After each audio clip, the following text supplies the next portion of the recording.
নমস্কার, সুজাতা রন্ধনশালায় আপনাদের সকলকে অনেক অনেক স্বাগত। আজকের আমি বানাবো ভেজিটেবিল চপ। নুন ধরিয়ে আমি তার জন্য একটা মশলা বানিয়ে জিরে, গোটা ধনে, গোটা গোলমরিচ, দালচিনি আর কটা শুকনো লঙ্কা আমি একসাথে শুকনো খোলায় ভেজে নেব।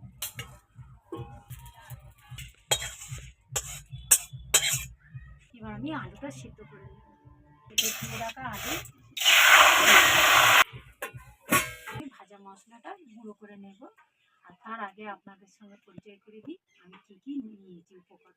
আমি নিয়েছি গাজর, বিট গ্রেটার দিয়ে গ্রেট করে নিয়েছি আমি এখানে কাঁচা লঙ্কা কুচি আর একটু লাল লঙ্কা, কাশ্মীরি লঙ্কার গুঁড়ো, আর এখানে ময়দা নিয়েছি আর বিস্কুটের গুঁড়ো আর হলুদ স্বাদ মতো। আর হ্যাঁ আমি এখানে নিয়েছি বাদাম, কয়েকটা কাঁচা বাদাম, আমি এটা ভেজে নেব তেলে।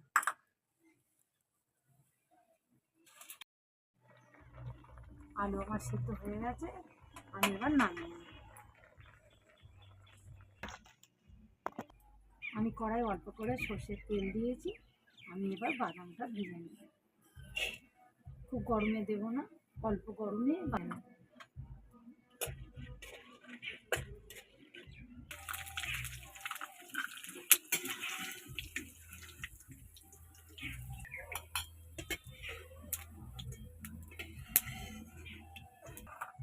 আমি এই তেলে বিট গাজরগুলো ভেজে নেব।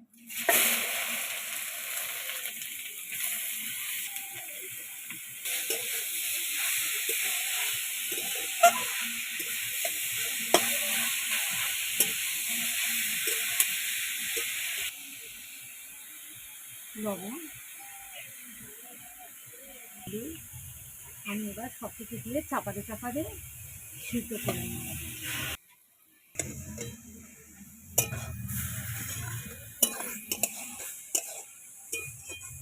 হতে থাক, আমি এবার ব্যাটারটা গুলে নেব। ভেজিটেবিল চপের জন্য ব্যাটারটা গুলে নেব। ময়দা 1 কাপ ময়দা নিয়েছি, কাপ কর্নফ্লাওয়ার মানে আমি এটা এবার গুলে নেব।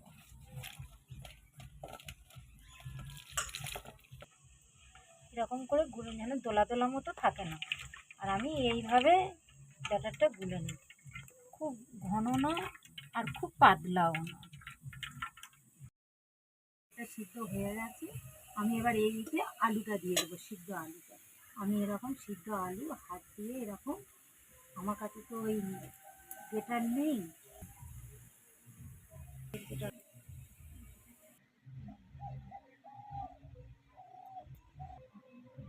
তো চপের আলু খুব সিদ্ধ হলে ভালো হবে না, একটু সিদ্ধ হবে, একটু যেন ভিতরে সামান্য এরকম হাত দিয়ে চিপে দেওয়া যাবে, নাহলে খুব ঢ্যাড় হয়ে যাবে।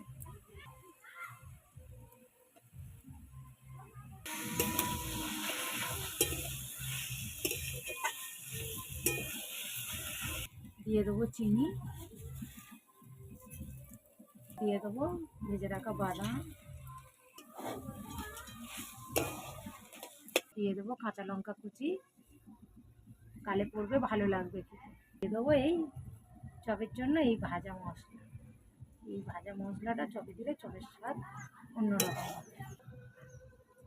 এই ভাজা মশলাটা দিলে চপটা পুরো একদম দোকানের মতো খেতে লাগবে।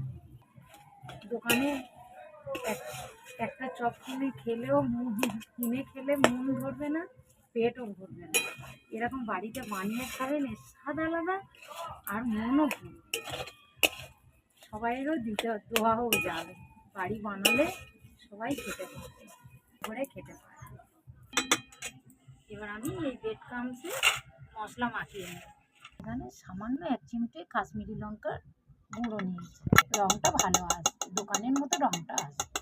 একটুখানি 1 চামচ কর্নফ্লাওয়ার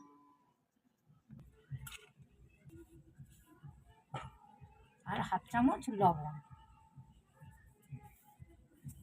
দিয়ে আমি ভালো করে মাখিয়ে নেব।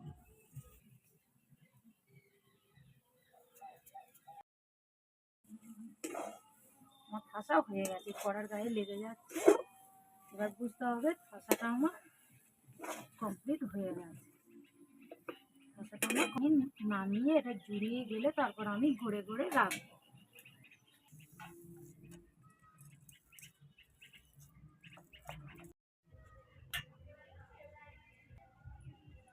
আমি এরকম লম্বা লম্বা গড়ে নিচ্ছি। দোকানের মতো হয়তো অত ভালো হবে না, কিন্তু স্বাদটা আশা করি দোকানের থেকে ভালো হবে। এরকম করে লম্বা লম্বা করে গড়ে নিই।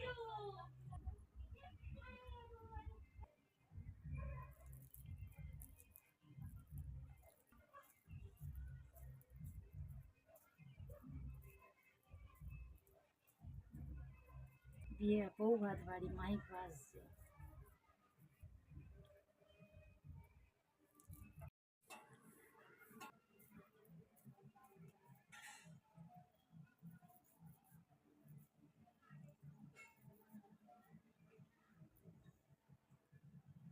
আমার এতগুলো হয়ে গেছে, আমি এবার এগুলো করে নিই।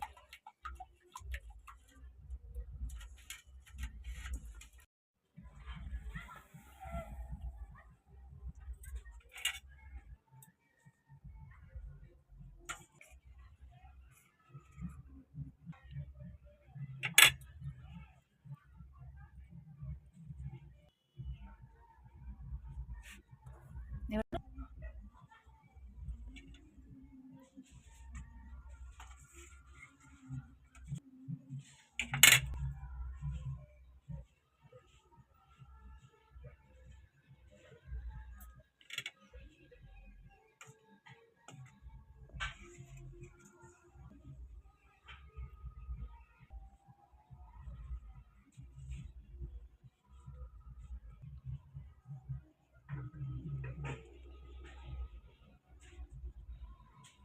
আমি সব গড়ে নিয়েছি, আমার এতগুলো হয়েছে। এবার আমি ভেজে নেব। কড়া গরম হয়ে গেছে, আমি তেল দিয়ে দিয়েছি, তেলও গরম হয়ে গেছে। আমি এবার একে একে ছেড়ে দেবো।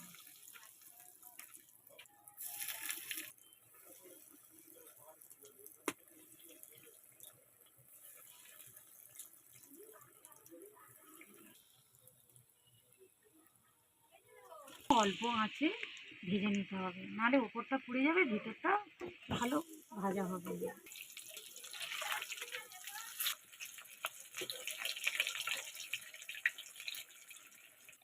হয়ে গেছে, আমি এবার তুলে নেব।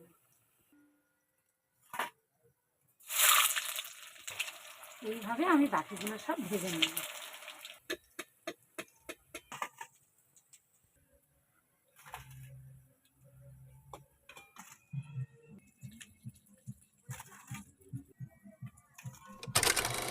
সব রেডি।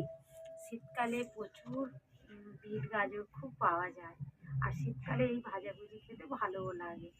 তা আমার এই রেসিপিটা ভালো লেগে থাকে, আপনারা বন্ধুদের সঙ্গে শেয়ার করবেন আর লাইক কমেন্ট করবেন। সাবধানে থাকবেন, সুস্থ থাকবেন, ভালো থাকবেন।